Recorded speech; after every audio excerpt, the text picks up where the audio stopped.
Keefe D, I know we covered this before, but Keefe D is sticking to his guns and saying that Reggie Wright Sr. and Reynolds accompanied Suge to meet with Orlando Anderson after the Vegas incident to, give him a check so that he would drop his lawsuit against the Tupac estate and would also, testify in Suge's case. I know you've said otherwise, but can you tell me again your thoughts on him sticking to this story? Yeah, well, number one, because that's what he said in his immunity agreement, so he got to stick to that. Because they catch him in a lie, they could, they could pull the agreement. They catch you in one lie when you have what they call a queen for the day, then it all gets unraveled. So he better stick to that story. But maybe he's not lying. Maybe he honestly believed that. I don't know how he could, because they were hiding in bushes. If y'all listen to what Orlando said or somebody said in the interview, they were hiding in bushes because they didn't want us to see that they were there. But it wasn't Reggie Sr. and Fred. It was myself, Norris Anderson, and David Kenner was there to meet with Edie Fall. I done told this story way before Keefe D even started doing the interviews. So why would Reggie be having to lie to cover and all of that? I don't know. But hey, that's Keefe.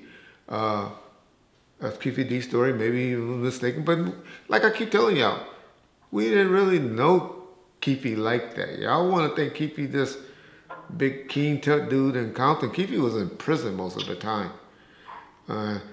And then when he wasn't, he was a dope head. Nigga was on drugs. Him and his boy was, I even heard him try to say, I got him mixed up with somebody. No, nigga, I ain't got him mixed up with nobody. Nigga, you was a smoker. Anybody from the hood that's tell me that you wasn't a smoker prior to going to prison and getting hooked up with the Colombian, they a motherfucking lie. You was a smoker, Keefe. That's why you got the issues you got now with dementia and all of that. But, I mean, there's a lot of people. Shit, everybody in the 80s was on Sherm. Half the niggas that you see me cool with and I brag about was on Sherm back then. They were PCP heads, angel dust and all of that. And a lot of them smoked that crack. But, yeah, nigga, that's what you was. But, it wasn't Reggie Sr. It wasn't Fred Reynolds. Fred did work for me at one time, but Fred has stopped working for me after the El Rey incident. He no longer worked for me.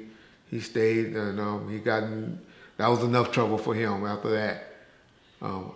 Even me, I had to retire after that. So after the El Rey situation, whatever date that was, the Soul Train in 90, let's see, Pac wasn't even, was Pac with us yet? Pac wasn't even with us yet, so it would have had to been 95 when the El Rey thing happened. So Fred had stopped. Fred was no longer working with us. So I don't know why he says that, what the motive is. It ain't a big issue.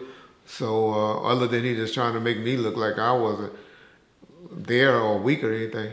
But y'all think about this, and I know this for a fact. Reggie, Suge, David Kenner was stupid enough to give Orlando Anderson $60,000 before he goes and testify. Before he goes testify? Really? Man, that paperwork, and that was attorney paperwork that got done. It wasn't like no bag of cash just handed to him. Nigga, that was done through the attorneys and the agreement because they were suing Death Row for the assault and battery that took place on Orlando by all those Death Row employees.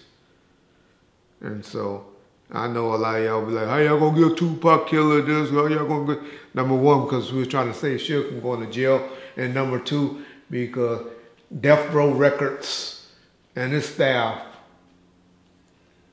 and Tupac Shakur was worth a lot more than $60,000 at that time. That was peanuts. That was a trip to New York to us. That was a watch or something. So yeah, that's why. Suge just paid a motherfucker $700,000 for putting a cup of piss to his mouth. Mark Bell. So $60,000, that was nothing. We knew how the law, and the possibility of a probation violation, because that's the only reason anybody got paid on any of those judgments or settlements, because Suge would do stuff that could have got his probation violated. And to get the witnesses to retract their beliefs or their statements, you give them money. It's how America works. Why Donald Trump in trouble now? He was trying to get a bitch to retract her statements. Sometimes you get caught, sometimes you don't. There's a lot of people that done got paid. Why we ain't never heard a story about Kobe Bryant from the victim on that? Because she got $4 million not to talk about it. Even though the bitch had 3 niggas come in her pussy and butthole that day. Same day. Three different combs they pulled out of her. Yeah, don't get me started. But that's what happens, y'all. People pay to keep shit quiet or to tell a different story. Yep.